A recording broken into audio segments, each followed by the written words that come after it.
Welcome back. You're watching DD India News Hour. I am Tanvi Taneja.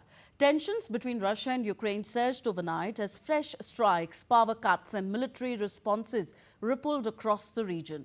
A Russian attack overnight on Ternopil in western Ukraine killed 9 people and wounded dozens, according to President Volodymyr Zelensky. The strike was part of a wider wave of Russian drone and missile attacks that hit multiple Ukrainian cities. In Kharkiv, 32 people were injured and large fires broke out, while explosions were also reported in Lviv and Ternopil. Authorities imposed emergency power cuts across several regions in response to the widespread damage. Meanwhile, Russia said its air defenses shot down 4 US-made ATACMS fired by Ukraine at Voronezh with debris damaging buildings, as Moscow claimed retaliatory Iskander-M strikes on Ukrainian launch sites. The escalation between the two countries prompted Poland to temporarily shut Rzeszów and Lublin airports after scrambling jets in response to the strikes.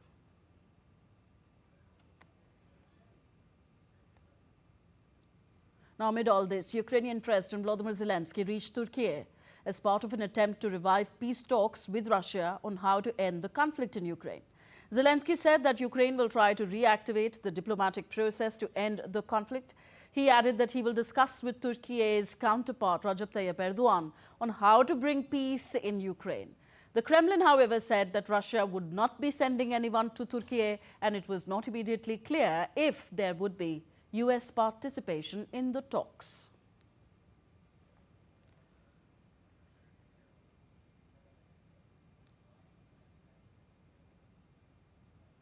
And for more on this, my colleague Akshay Dongre joins us now. Akshay, according to the Ukrainian side, many people died in Russian strikes. What has prompted this escalation?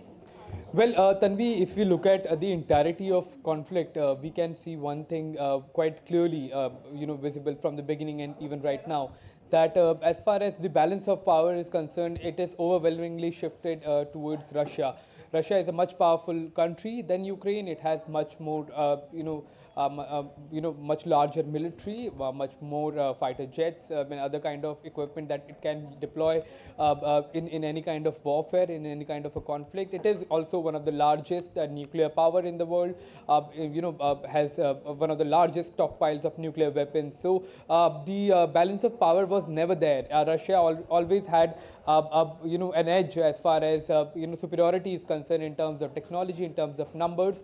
However, we have seen Ukraine trying to get more and more advanced weapon systems from Europe. So as Ukraine gets more and more developed weapon systems, Russia steps up the pressure. Russia steps up the attack. It brings in some of the more powerful weaponry that it has, and it has kept for a time when the conflict escalates to newer levels. So it seems that as you have rightly mentioned, the newer kind of weaponry, including the missiles and drones that Ukraine is now procuring from the West, including European countries, the US, it is prompting Russia to launch far deadlier strikes on the Ukrainian soil.